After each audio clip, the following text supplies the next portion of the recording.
You, John Fitzgerald Kennedy, do solemnly swear I, John Fitzgerald Kennedy, do solemnly swear that you will faithfully execute the office of President of the United States that I will faithfully execute the office of President of the United States and will, to the best of your ability, and will, to the best of my ability, preserve, protect, and defend the Constitution of the United States. preserve, protect, and defend the Constitution of the United States. So help you God.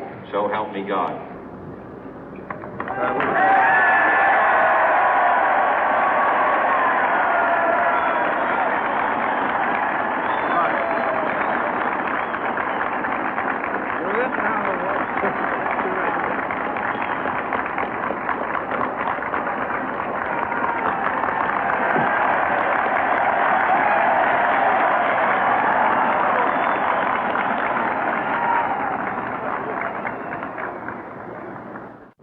Vice President Johnson, Mr. Speaker, Mr. Chief Justice, President Eisenhower, Vice President Nixon, President Truman, Reverend clergy, fellow citizens.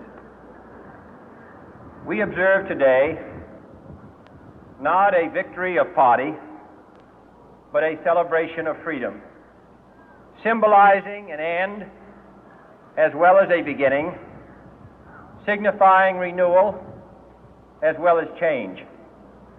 For I have sworn before you and Almighty God the same solemn oath our forebears prescribed nearly a century and 3/4 ago.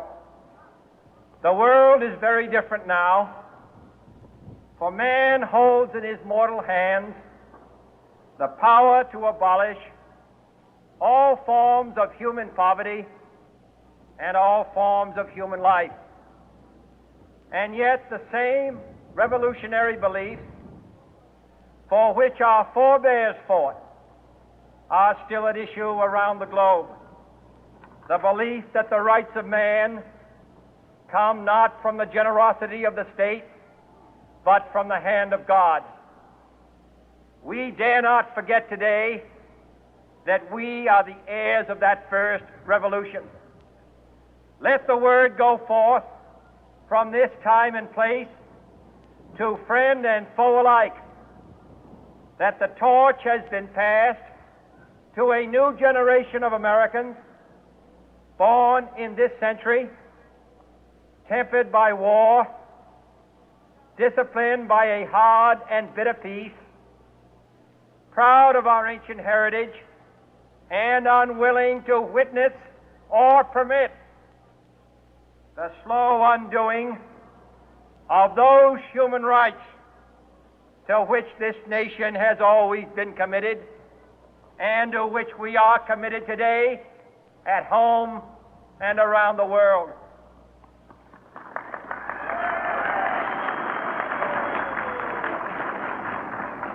Let every nation know, whether it wishes us well or ill, that we shall pay any price, bear any burden, meet any hardship, support any friend, oppose any foe to assure the survival and the success of liberty.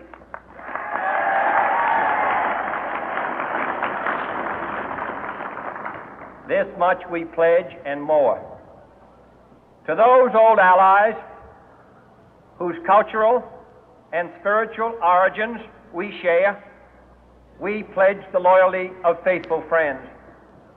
United, there is little we cannot do in a host of cooperative ventures.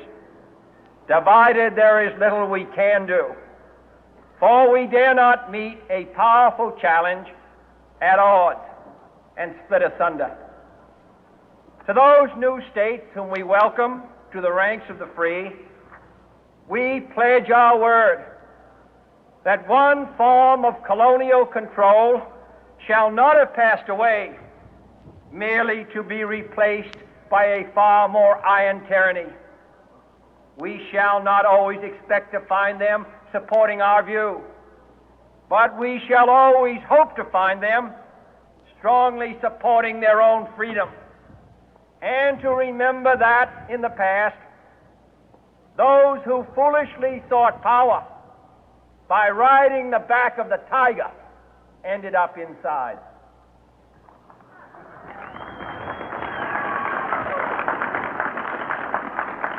To those people in the huts and villages of half the globe struggling to break the bonds of mass misery, we pledge our best efforts to help them help themselves for whatever period is required, not because the communists may be doing it, not because we seek their votes, but because it is right. If a free society cannot help the many who are poor, it cannot save the few who are rich.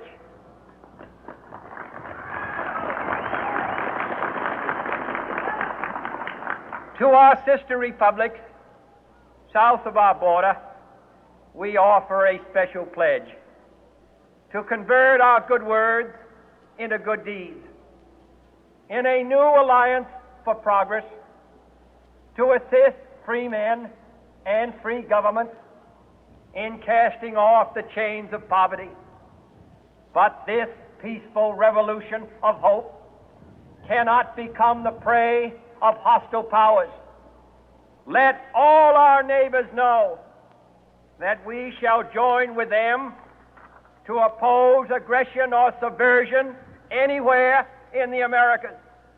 And let every other power know that this hemisphere intends to remain the master of its own house.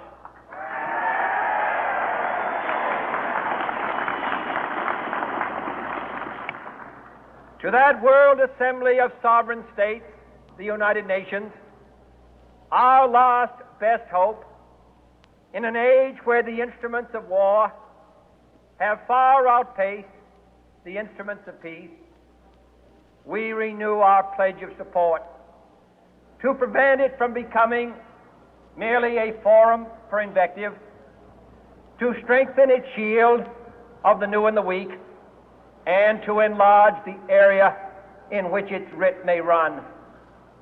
Finally, to those nations who would make themselves our adversary, we offer not a pledge, but a request that both sides begin anew the quest for peace.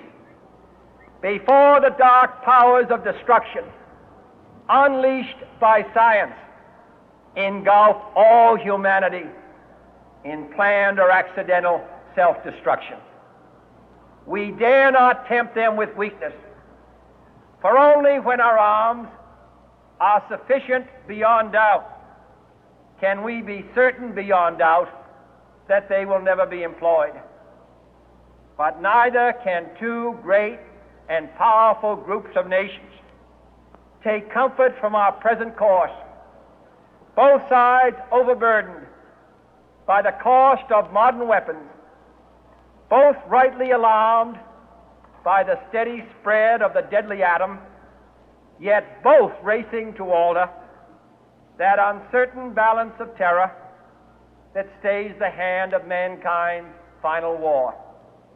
So let us begin anew, remembering on both sides that civility is not a sign of weakness, and sincerity is always subject to proof.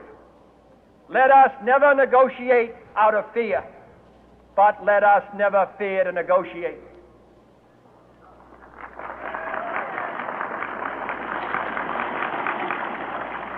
Let both sides explore what problems unite us, instead of belaboring those problems which divide us. Let both sides, for the first time, formulate serious and precise proposals for the inspection and control of arms, and bring the absolute power to destroy other nations under the absolute control of all nations.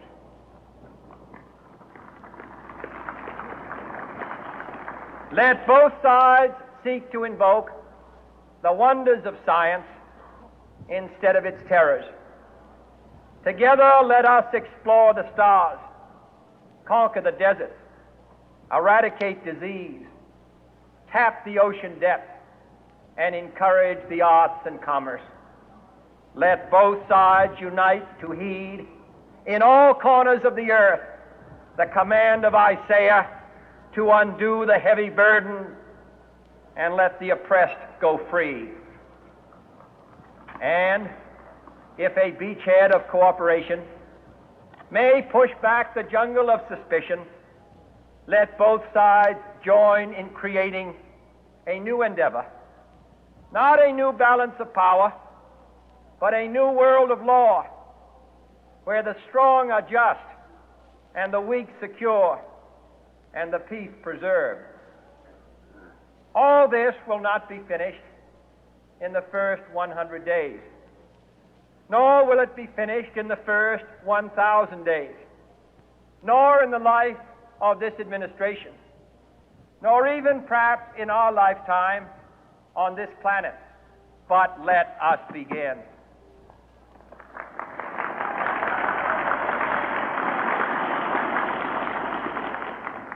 In your hands, my fellow citizens, more than mine, will rest the final success or failure of our course. Since this country was founded, each generation of Americans has been summoned to give testimony to its national loyalty. The graves of young Americans who answered the call to service surround the globe. Now the trumpet summons us again, not as a call to bear arms, though arms we need, not as a call to battle, though in battle we are, but a call to bear the burden of a long twilight struggle, year in and year out, rejoicing in hope, patient in tribulation, a struggle against the common enemies of man, tyranny, poverty, disease, and war itself. Can we forge against these enemies a grand and global alliance, north and south, east and west, that can assure a more fruitful life for all mankind? Will you join in that historic effort?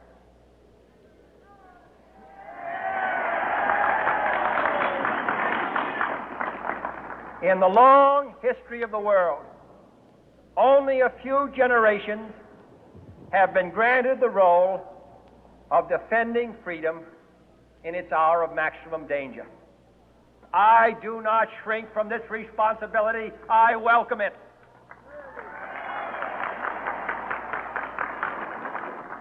I do not believe that any of us would exchange places with any other people or any other generation. The energy, the faith, the devotion which we bring to this endeavor will light our country and all who serve it. And the glow from that fire can truly light the world. And so, my fellow Americans, ask not what your country can do for you, ask what you can do for your country.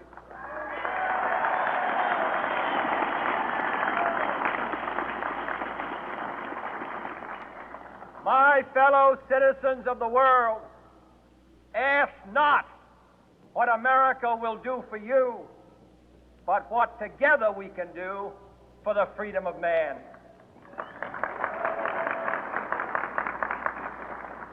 Finally, whether you are citizens of America or citizens of the world, ask of us here the same high standards of strength and sacrifice which we ask of you. With a good conscience, our only sure reward, with history the final judge of our deeds, let us go forth to lead the land we love, asking